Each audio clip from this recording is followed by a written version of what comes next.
بسم الله الرحمن الرحيم نحمده ونصلي على رسوله الكريم۔ بزرگان محترم، حضرت آدم اور حضرت شیث علیہم الصلاۃ والسلام کے بعد تیسرے نبی ہیں حضرت ادریس علیہ السلام۔ حضرت ادریس علیہ السلام آپ حضرت آدم علیہ السلام کے پوتے اور حضرت نوح علیہ السلام کے دادا ہیں۔ حضرت ادریس علیہ السلام بہت فضائل اور خوبیوں کے مالک ہیں۔ ادریس ان کو اس لیے کہا جاتا ہے، یہ بہت زیادہ پڑھا کرتے تھے، اور درسن کے معنی ہے پڑھنا، ادریس کے معنی ہے بہت پڑھنے والے۔ علماء اکرام لکھتے ہیں کہ حضرت ادریس علیہ السلام درزی کا کام کیا کرتے تھے۔ سب سے پہلے کپڑا آپ نے ہی سیا ہے، اور سلا ہوا کپڑا سب سے پہلے آپ نے ہی پہنا ہے۔ حضرت ادریس علیہ السلام سے پہلے لوگ جانوروں کی کھال کو کپڑا کے طور پر استعمال کیا کرتے تھے۔ کپڑے کا وجود باقاعدہ حضرت ادریس علیہ السلام سے ہوا ہے، اور اسی طرح سے سب سے پہلے لکھنے والے نبی بھی حضرت ادریس ہیں۔ قلم کو انہوں نے ایجاد کیا اور سب سے پہلے انہوں نے لکھا، اور علماء کرام یہ بھی لکھتے ہیں کہ سب سے پہلے ترازو، حساب وغیرہ کے جو آلات ہیں حضرت ادریس نے بنائے، اور ایسے ہی جنگ کے جو سامان ہیں، ہتھیارات ہیں، سب سے پہلے حضرت ادریس نے ہی ان کو بنایا تھا، اور اس کے بعد وہ سلسلہ چل پڑا ہے۔ قرآن مجید میں دو جگہوں میں اللہ تعالیٰ نے حضرت ادریس کا تذکرہ فرمایا ہے، ایک سورہ مریم میں اور ایک سورہ انبیاء میں۔ سورہ مریم میں اللہ تعالیٰ کہتا ہے وَاذْكُرْ فِي الْكِتَابِ إِدْرِيسَ إِنَّهُ كَانَ صِدِّيقًا نَبِيًّا وَرَفَعْنَاهُ مَكَانًا عَلِيًّا، اور سورہ انبیاء میں اللہ تعالیٰ وَإِسْمَاعِيلَ وَإِدْرِيسَ وَذَا الْكِفْلِ كُلٌّ مِّنَ الصَّابِرِينَ اس آیت میں ذکر کرتا ہے۔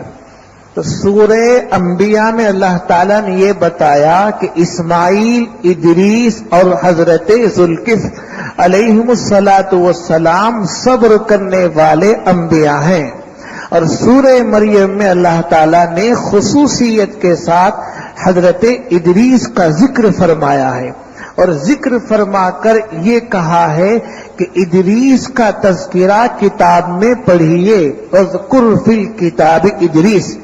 اور آپ کیوں پڑھیں گے؟ اس کی وجہ کیا ہے؟ اللہ تعالیٰ کہتے ہیں ان کی تین صفتیں ہیں۔ انہو کان صدیقا، پہلی صفت تو یہ ہے کہ وہ صدیق تھے، یعنی ہمیشہ سچ ہی بولتے تھے، جھوٹ ان کے پاس سے ہو کر کبھی نہیں گزرا، اور غلط بات کو انہوں نے سوچا بھی نہیں، تصور تک نہیں کیا ہے۔ نبیہ اور برحق نبی تھے، معلوم ہو گیا کہ وہ نبی تھے۔ اور تیسری صفت اللہ تعالیٰ یہ بتا رہے ہیں وَرَفَعْنَاهُ مَكَانًا عَلِيًّا، ہم نے ان کو اونچے مکان پر اٹھا لیا، بلند کیا۔ یہ جو تیسری صفت ہے کہ اونچے مکان پر، بلند مقام پر ہم نے اٹھا لیا، اس سے کیا مراد ہے؟ بعض علماء کرام تو یہ لکھتے ہیں کہ اس سے مراد حضرت ادریس علیہ السلام کی موت چہوتے آسمان پر ہوئی ہے، اور اس سلسلے میں ایک واقعہ بیان کرتے ہیں. واقعہ یہ ہے کہ اللہ تعالی نے حضرت ادریس سے ایک بات کہی اور یہ کہا، اے ادریس، دنیا والے جتنی نیکیاں کرتے ہیں وہ ساری نیکیاں ہم تم کو دیں گے. دنیا والے جتنی نیکیاں کرتے ہیں ہر روز وہ ساری نیکیاں ہم تم کو عطا کریں گے. حضرت ادریس علیہ السلام کو دل میں یہ خواہش پیدا ہوئی کہ کاش میری عمر خوب بڑھ جاتی اور اتنی بڑھتی کہ اس کی حد نہ رہتی، تاکہ زیادہ سے زیادہ نیکی میرے نامہ اعمال میں لکھی جاتی. تو حضرت ادریس کی ملاقات ایک فرشتے سے ہوئی. فرشتے سے حضرت ادریس نے یہ کہا کہ ملک الموت سے تذکرہ کر کے میری عمر کو بڑھا دے. تو فرشتے نے کہا ٹھیک ہے، آپ میری پیٹھ پر سوار ہو جائیں، میں آپ کو لے چلوں گا. چنانچہ فرشتے نے حضرت ادریس کو اپنی پیٹھ پر سوار کرایا. سوار کر کے فرشتہ لے اڑا اور جب اڑ کر چوتھے آسمان پر پہنچا تو وہاں ملک الموت سے ملاقات ہو گئی. فرشتے نے ادریس علیہ السلام سے متعلق یہ تذکرہ کیا کہ ان کی عمر بڑھا دیں اور ان کی روح ابھی قبض نہ کریں اور ان کو مہلت دے دیں. تو ملک الموت نے پوچھا ادریس ہے کہاں؟ تو فرشتے نے کہا وہ تو میری پیٹھ پر ہے اور میری پیٹھ پر سوار ہے. تو ملک الموت نے کہا میں بہت تعجب میں تھا، اللہ تعالیٰ نے مجھے حکم فرمایا کہ ادریس کی روح چوتھے آسمان پر قبض کرو، اور ادریس تو ہے زمین پر، تو چوتھے آسمان پر ان کی روح کیسے قبض کی جائے گی؟ یہ کہہ کر فوراً حضرت ملک الموت نے ادریس علیہ السلام کی روح قبض کر لی. ایک روایت ہے اور اس کو کتابوں میں بیان کیا جاتا ہے. اس سے متعلق علماء کرام لکھتے ہیں یہ اسرائیلی اور یہودی روایت ہے، اس کا قرآن و حدیث سے کوئی تعلق نہیں. وَرَفَعْنَاهُ مَكَانًا عَلِيًّا، ہم نے ان کو بلند مقام پر اٹھایا. اس کا صحیح مطلب یہ ہے کہ ہم نے ان کا مرتبہ بڑھایا. جیسے جناب رسول اللہ صلی اللہ علیہ وسلم کا تذکرہ ملتا ہے سورہ علم نشرح میں، وَرَفَعْنَا لَكَ ذِكْرَكَ، ہم نے آپ کا ذکر کو بلند کیا، ہم نے آپ کے ذکر کو بلند کیا. تو اس کا مطلب بھی یہی ہے کہ اللہ کے نبی کو آسمان پر نہیں اٹھایا، بلکہ اللہ کے نبی کے تذکرہ کو اللہ نے آسمانوں پر جگایا.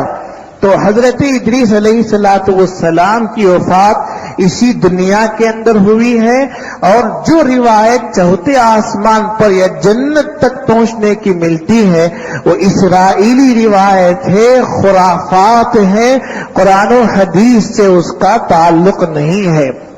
تو ادریس علیہ السلام بڑے برگزیدہ نبی تھے. ان کی بہت ساری نصیحتیں ہیں. حضرت لقمان علیہ السلام نصیحت کرنے میں ایک منفرد شان رکھتے تھے.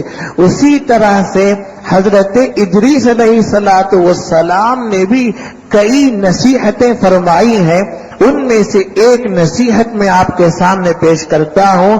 وہ لکھتے ہیں لوگوں اپنے نفس کی کڑی نگرانی رکھا کرو، اپنے نفس کی کڑی نگرانی رکھا کرو اور خود ہی اپنے نفس کے نگران بنے رہو.